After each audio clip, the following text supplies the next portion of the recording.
I grew up in 1970s Wisconsin. You bet there was discrimination.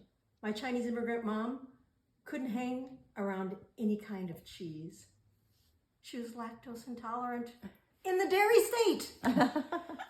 She thought she was better than cheddar. She never had a good time. She was like a monster around Munster. She even said, "Hit the road, Jack." My folks weren't typical Midwesterners. It's okay to call them aliens. I did.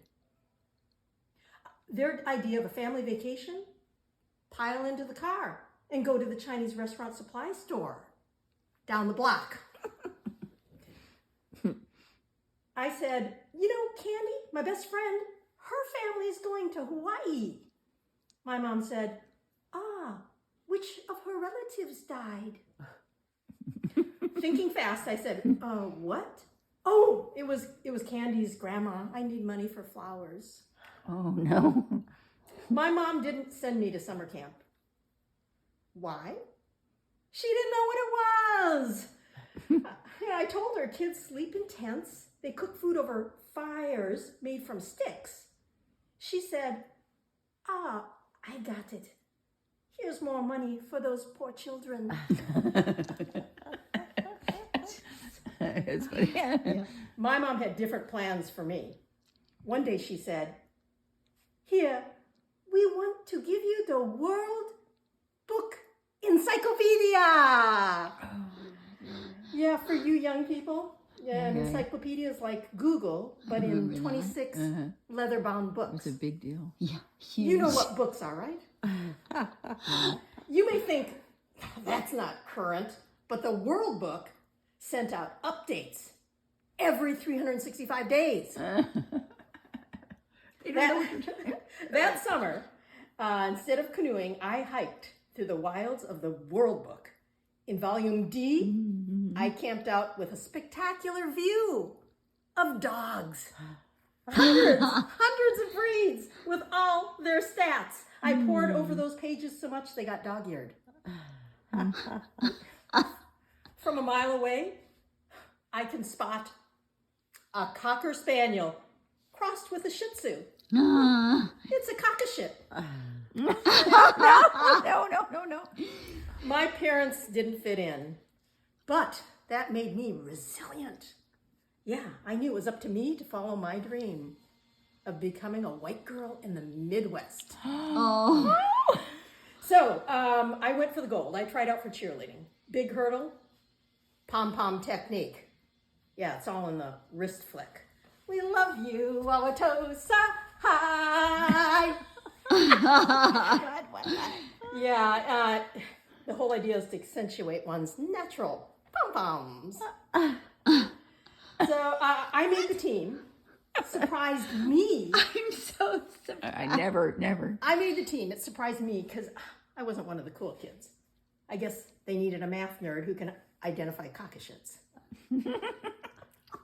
Or maybe it's because I could do the Chinese splits. You know, that's where you face forward with your legs at 180 degrees. Let's see it. I'd show you, but my hip transplants would pop out. I could have told them I also do the Russian splits, but it's better to stay on brand. I don't like stereotypes, but white people in Wisconsin were flat out nice. They were nice. Friends would invite me over and feed me exotic things like tuna casserole. Oh my God. Their parents drove me everywhere. I mean, my dad was super busy at the restaurant. My mom drove just once into the back wall of our garage. She miscalculated distances. She was that other kind of Asian, bad at math. I owe those wonderful Wisconsinites a lot. Like 1,000 more egg rolls. My parents came to watch me cheer at homecoming, their first football game ever. I climbed to the top of this human pyramid, and then I hear, "Jade!" Oh, it's my dad in the stands.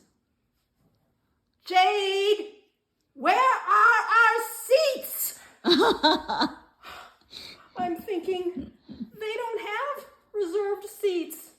They have one end of a splintered bleacher. They don't know what a bleacher is. They're going to wonder, where does my seat begin and end? Is it okay to have some of her candy corn? I focus back on my dad in the stands. His face is getting redder. His eyes are bugging out. Jade, where are our seats? I scan the stadium, looking for the best bleacher. I find it, row X, miles away from my classmates. I stretch both arms out to point. It is the air traffic control chair. And then I tumble. It's a very tall pyramid. But fortunately, I land on my hands and knees. Unfortunately, my skirt has flipped and my Kelly green undies are now exposed to 3,000 people in the stands, including my mom and dad. Oh, sure. Yeah. And green in Chinese culture symbolizes purity. Oh, look, you know. So,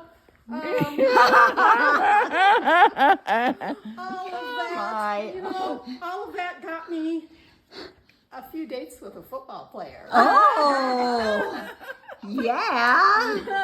So the next day, the cheerleading coach goes up to me and says, Jade, I'm sending you to Lake Pewaukee cheerleading camp. Yay! So that you can take remedial pyramid building. Oh, but I finally get to go to camp. Not just any camp, cheerleading camp. I had reached the pinnacle of white girlness in Wauwatosa, Wisconsin. Can you say adorable? Adorable. Yes. We cheerleaders held a car wash to pay for camp. We wore skimpy shorts and spaghetti strap tops. We leaned over to scrub the hoods of big sedans. We raised a lot of money. Yeah, enough to pay for camp and a gift for the library, the World Book Encyclopedia. So I arrived at camp and dragged my duffel into my tent. I joined the other cheerleaders, all 300 of them. And from that very first moment, I hated camp. Oh, God. I didn't factor into my cheerleading calculation that I was an introvert. No. It was a horror show. The crowds, the shouting, the unflagging school spirit on steroids. Oh, my God. I wasn't meant to sleep that close to the earth. I have mite allergies. I dreamt about living in a Hong Kong high-rise. Then I had a nightmare. Thousands of big smiles with glinting braces mounted on long legs were doing cartwheels, backflips, and come Heather looks. The only way to stop them, was to scream louder than them. Nothing came out. Only one tear covered in glitter. Oh.